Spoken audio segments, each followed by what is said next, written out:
So why this complete 180 in theology regarding the pyramids?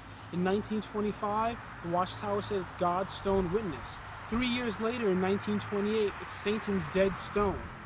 My theory is that it had to do with archaeological findings. In 1922, British archaeologist and Egyptologist Howard Carter discovered the tomb of Tutankhamun.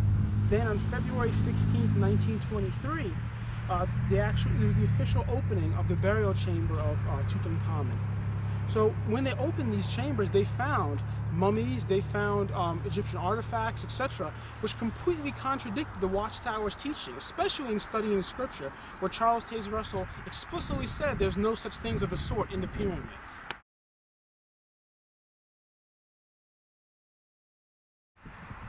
In the 19th century, the Watchtower Society and the Church of Latter-day Saints, better known as the Mormons, had very similar beliefs when it came to pyramidology. Reading from the 15th Annual Conference Report of the Mormon Church, dated 1880, on page 86, a new witness that the Lord seems to have brought to light by the opening of the Great Pyramid of Egypt.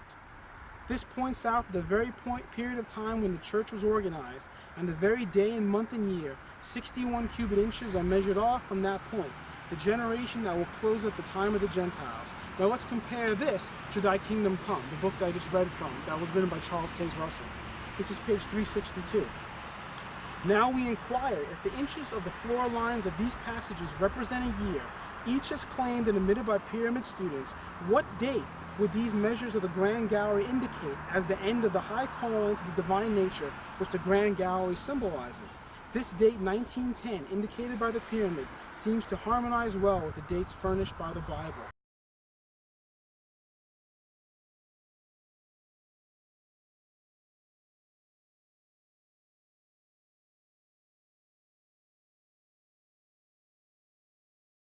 These two groups held these similar beliefs. What linked these two groups? One, they both started in the 19th century, and in the 19th century you had this obsession with pyramidology and the end of the world. Secondly, they were both organized by people who held very heterodoxical beliefs, very different from the Catholics, Protestants, and Orthodox of the time, denying Christ's divinity, multiple gods, very, very strange beliefs. So, from what I've been reading here, it seems to be that the Jehovah's Witnesses are not God's assembly or the sole mouthpiece of Jehovah God, but it seems that they're more of a product of the time, a product of the 19th century restorationist America.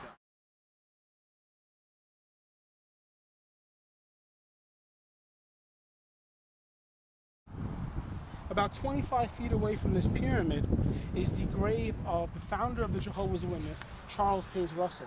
Before we go there, you can see on this grave over here, they actually have a pyramid. Many of these graves around here have some pyramids to indicate that they were followers of Charles Taze Russell and the Watchtower Society, then called the International Bible Students. Here's his grave, Pastor Russell. Here's a photo of him, and it says, the Laodicean messenger. He actually believed and taught that he was one of the angels in the book of Revelation, the angel to Laodicea. The other angels that were named was John the Apostle, Paul the Apostle, Arius, who was a heretical bishop from the East, who actually denied Christ's divinity. That's where Jehovah's Witnesses get this Arian thought from. Martin Luther, Waldo, and I think a couple of other reformers.